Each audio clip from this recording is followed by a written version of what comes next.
भन्नाट रेसिपीमध्ये आपलं खूप खूप स्वागत। मी राजश्री कदम। आजची रेसिपी आहे नाचणीचा पौष्टिक केक। चला तर मग 1 वाटी आता त्याच्यामध्ये घेऊ नाचणीचं पीठ, अर्धी वाटी घेऊ गव्हाचं पीठ, हवं तर तुम्ही मैदा देखील घेऊ शकता या गव्हाच्या पिठाऐवजी।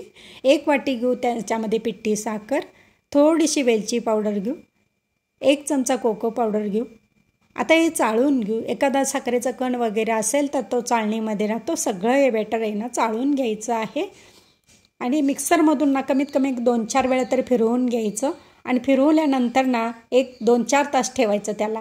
1 पाऊण वाटी घेतलेले आहे त्याच्यात साजूक तूप, 1 वाटी दूध घेतलेले आहे, त्यात आता थोडं वापरणार आहे आणि नंतर थोडं वापरणार आहे।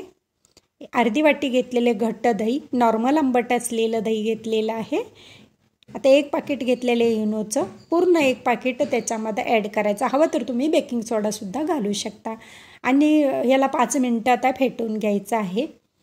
आणि ज्या वेळेला आपण सोडा किंवा बेकिंग पावडर वापरतोय ना त्यावेळेला जर इनो वापरला तर लगेच ॲक्टिव्ह होतो त्याच्यामध्ये।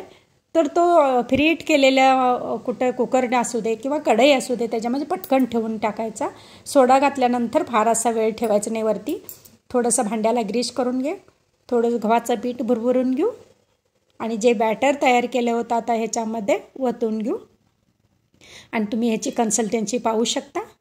आणि थोडंसं टॅप करायचं म्हणजे त्यातलं जे बबल्स असतात ते निघून जातात आणि म्हणजे पोकळी निर्माण होत नाही त्याच्यामध्ये।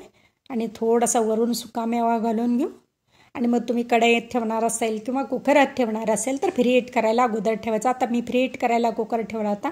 खूप जुना आमचा कुकर आहे, जवळजवळ 35 ते 40 वर्षाचा कुकर आहे आणि आता तो त्याच्यामध्ये ठेवून देऊ।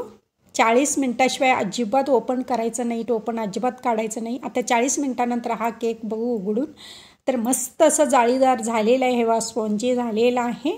पलटी करून घेऊ आणि कट करून दाखवते तुम्हाला किती स्पॉन्जी झालेला आहे तो।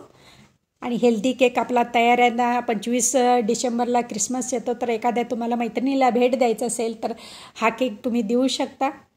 आणि मस्त केक तयार झालेला आहे। माझी रेसिपी व पदार्थ आवडल्या चॅनलला सबस्क्राईब करा, बेल आयकॉन दाबा, लाईक करा, इतरांना शेअर करण्यास विसरू नका, तसेच कमेंट करण्यास विसरू नका। आपल्यासाठी अशीच नवनवीन पदार्थांनी तोपर्यंत धन्यवाद।